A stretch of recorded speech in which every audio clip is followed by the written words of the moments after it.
apa kegiatan yang bersangkutan itu yang akan terus dilakukan pendalaman.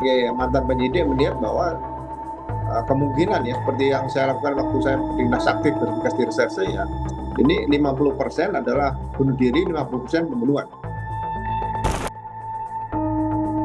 Kasus kematian diplomat muda yang ditemukan tewas di kamar indekosnya di kawasan Menteng, Jakarta Pusat masih jadi misteri.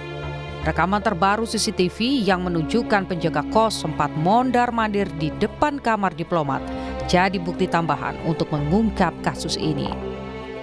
Kabid Humas Polda Metro Jaya, Kombes Ade Arisya mengatakan sembari menunggu hasil lapor, polisi juga mendalami profil dan keseharian korban sebelum ditemukan tewas. Kasus ini pun kini ditangani oleh Polda Metro Jaya. Profil, apa kegiatan yang bersangkutan, itu yang akan terus dilakukan pendalaman ya, sehingga peristiwanya ini utuh.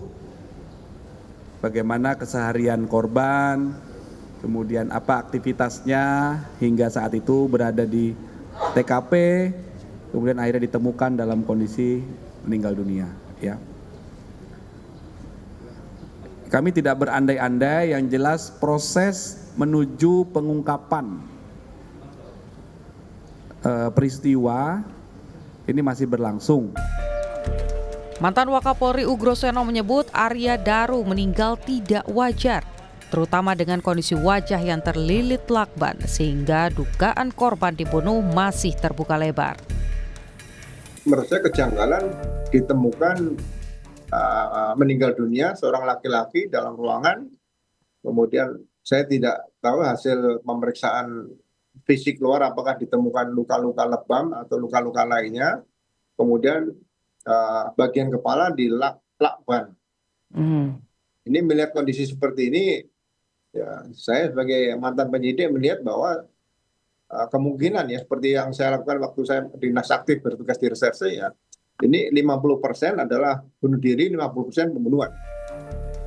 Hal senada juga disampaikan oleh analis intelijen Wawan Purwanto yang menyebut kejanggalan kematian korban harus diungkap, termasuk kaitannya dengan latar belakang korban.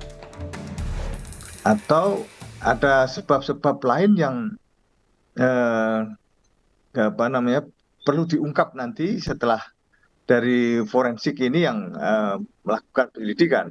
Sebab kewenangan dari pihak Polri yang menyampaikan itu. Tapi kalau terlepas dari ini semua kan kita bisa saja mengkaitkan dengan berbagai teori ya. Dari penugasan yang ada, apakah itu berkait langsung dengan pengamanan diri. Dalam proses penyelidikan, polisi membuka peluang untuk melakukan ekshumasi. Di satu sisi, latar Arya Daru Pangayunan yang pernah menangani kasus TPPO juga mulai dihubungkan dengan kasus kematiannya. Meski Kemlu sudah menepis hal itu. Pengungkapan kasus oleh Polri, inilah yang kini tengah dinanti untuk menjawab semua teka-teki kematian diplomat Kemlu ini. Tim Liputan, Kompas TV.